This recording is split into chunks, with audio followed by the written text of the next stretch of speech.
Merci d'avoir choisi PTV pour vous informer. Bonjour à toutes et à tous pour ceux qui nous rejoignent dans l'actualité aujourd'hui. Ce 10 septembre, un mouvement Bloquons tout s'étend en Haute-Marne, Meuse et Marne pour protester contre l'austérité et les coupes dans les services publics. Dans un climat politique tendu avec un nouveau Premier ministre à peine nommé, les mobilisations se multiplient. À Troyes, près du lac du Der, un restaurant a trouvé une façon originale de protester contre les frais bancaires.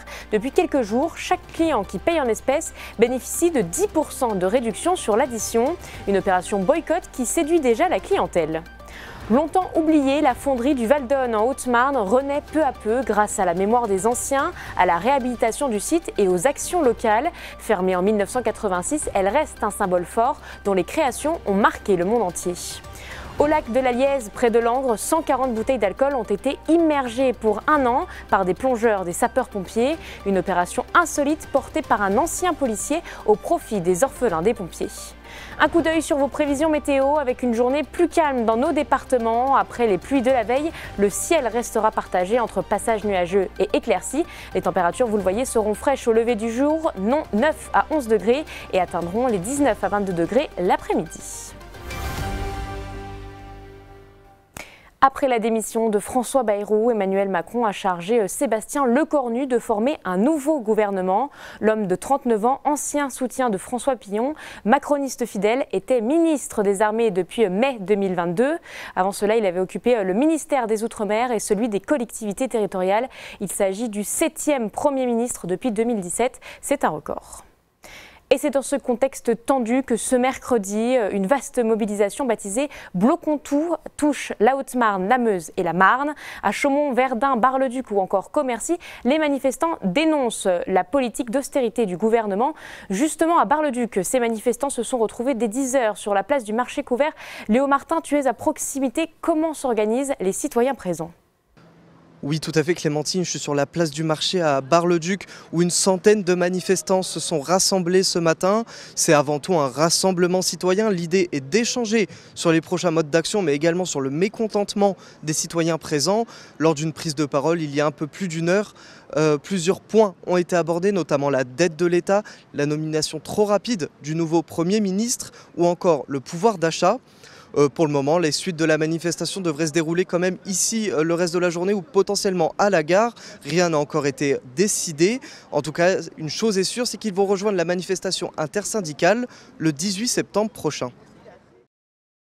Et à Chaumont, plusieurs centaines de manifestants sont également sur place. Célia Richard est allée à la rencontre de l'un d'entre eux, Philippe, qui lui a fait le déplacement pour défendre les citoyens. On l'écoute au micro de notre journaliste.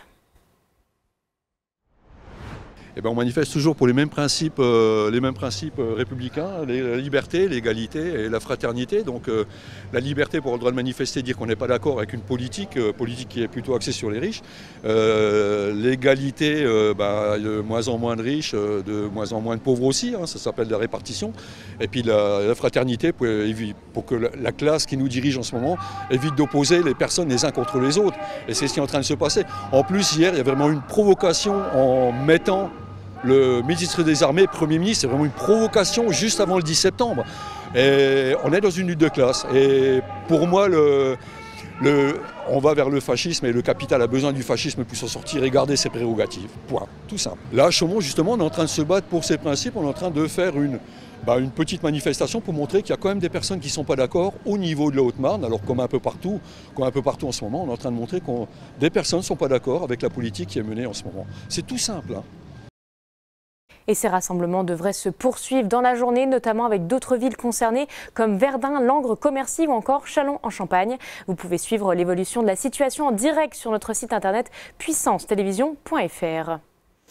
Autre colère, payer en espèces plutôt qu'en carte bleue pour réduire votre addition de 10%. C'est l'opération boycott menée par un restaurant au Marnais depuis quelques jours pour diminuer ses frais bancaires tout en permettant aux clients de payer moins. C'est un système gagnant-gagnant qui fonctionne et c'est aussi un moyen pour les propriétaires de rejoindre le mouvement de contestation du jour du 10 septembre. C'est un reportage de la rédaction.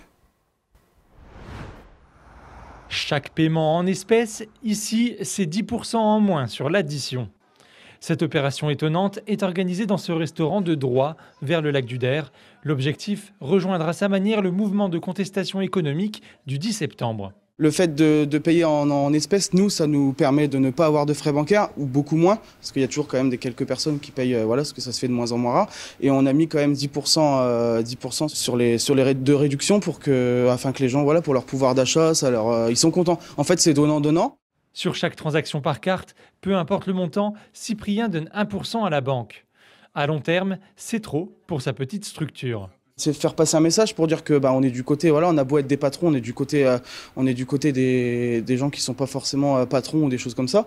Et voilà, que tout le monde est au même niveau maintenant et que tout le monde en a marre en fait. C'est pour protester contre l'ensemble de toutes ces choses. Et les résultats de l'opération boycott fonctionnent. Le restaurant est passé de 6 à 30% de paiement en espèces. C'est bien, c'est bien. C'est bien parce que, oui. Vu ce qu'il vient de nous dire, les tarifs qu'ils prennent avec l'appareil, vous savez que c'est aberrant quand même. Les mecs, ils bossent et puis on leur prend leur pognon. Tout le monde est gagnant. Oui, on est contents tous les deux, comme on dit.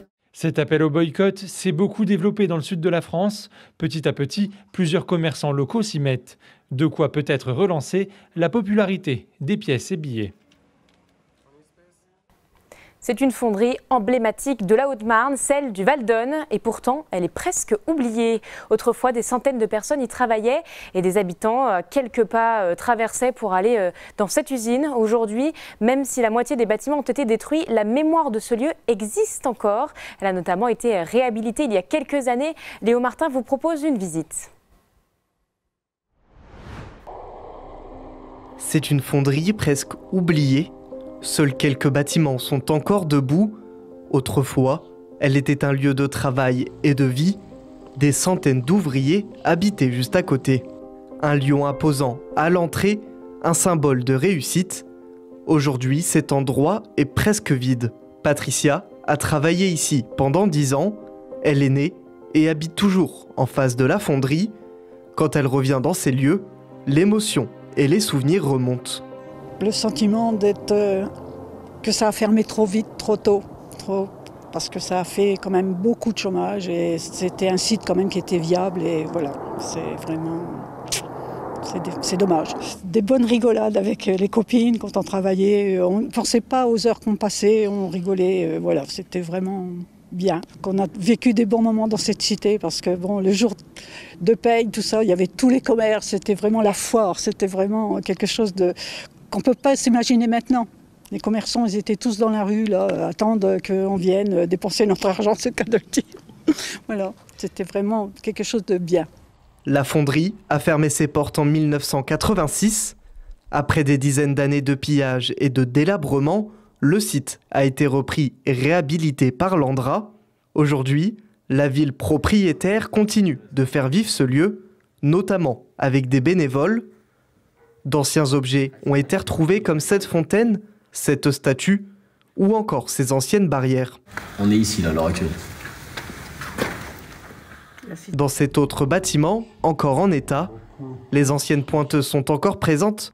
Un souvenir remarquable, comme figé dans le temps. Même si certaines parties ont été détruites, Patricia se souvient de tout. Alors là, sur votre gauche, c'est modelage métal et modelage bois. Après, là, c'était les barberies, avec l'expédition. En face, c'était le fourneau. De ce côté-là, c'était la sablerie et comment qu'on a dit ? Centrale électrique, voilà. Pour continuer à faire vivre le souvenir, la municipalité occupe l'espace et des événements ont lieu chaque année comme le marché de Noël. C'est un site qui a marqué tous les villages aux alentours. On a toujours une personne qui a travaillé sur le site, dans le village. Bon, après, malheureusement, les années passent et les gens disparaissent et ils partent malheureusement avec leurs souvenirs. Donc c'est bien de perdurer ça, de faire perdurer ces souvenirs. Moi, par exemple, j'ai ma grand-mère qui a travaillé ici. Donc je vois quand on a fait le nettoyage, j'ai retrouvé en fait des documents à son nom, des fiches de paye et ensuite aussi la carte de pointage. J'ai aussi mon grand-père qui a travaillé ici, qui était chef. Donc c'est un site qui me tient vraiment à cœur. C'est vrai que c'est très important de faire connaître ce site Val-d'Eune pour pouvoir avancer. Les fonderies du Val-d'Eune étaient connues pour ses nombreuses fontaines présentes partout dans le monde, comme celle-ci en Espagne, les entrées du métro parisien ou encore ce kiosque au Mexique. Un savoir-faire perdu, mais la municipalité réfléchit à ouvrir un musée dans les années à venir. En tout cas, ce site continuera de perdurer dans les esprits des habitants. Ce n'est pas une mission comme les autres pour les sapeurs-pompiers plongeurs de Langres. Au lac de la Lièze, 140 bouteilles de rhum, de whisky et de bière ont été immergées pour une année. Une opération insolite imaginée par Johan, ancien policier, au profit de l'œuvre des Pupilles, l'association qui soutient les enfants des sapeurs-pompiers disparus. Un public reportage de Célia Richard.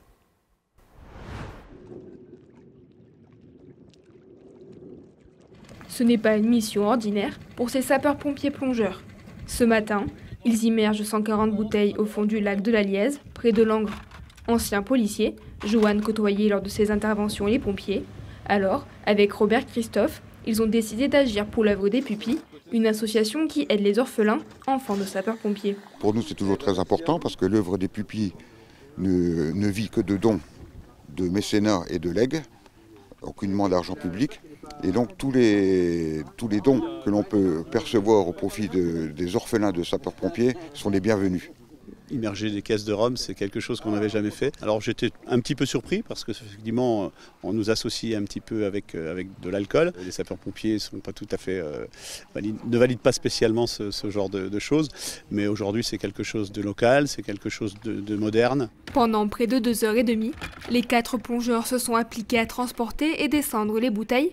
Un moment que Johan attendait avec impatience. Soulagé, c'est le mot, parce que bon, c'est quand même assez compliqué, surtout pour l'Union départementale des sapeurs-pompiers, d'avoir descendu les bouteilles au fond, parce qu'il y a une visibilité qui est totalement nulle.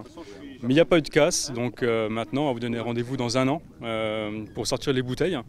Pour les immerger pendant 1 an, les bouteilles de rhum, de bière et de whisky ont dû être travaillées et préparées afin de résister à la pression et d'être récupérées en bon état l'année prochaine. Pour ce faire, Johan et Jérémy ont ciré les bouteilles. Donc là du coup je vais tremper la bouteille à l'intérieur au niveau du goulot pour qu'il n'y ait plus du tout de port disponible pour que l'eau puisse s'infiltrer à l'intérieur. Donc là ce sera une bouteille de rhum qui est vieillie en fût de chêne pendant 1 an, qui est dans notre laboratoire à Jonchelet.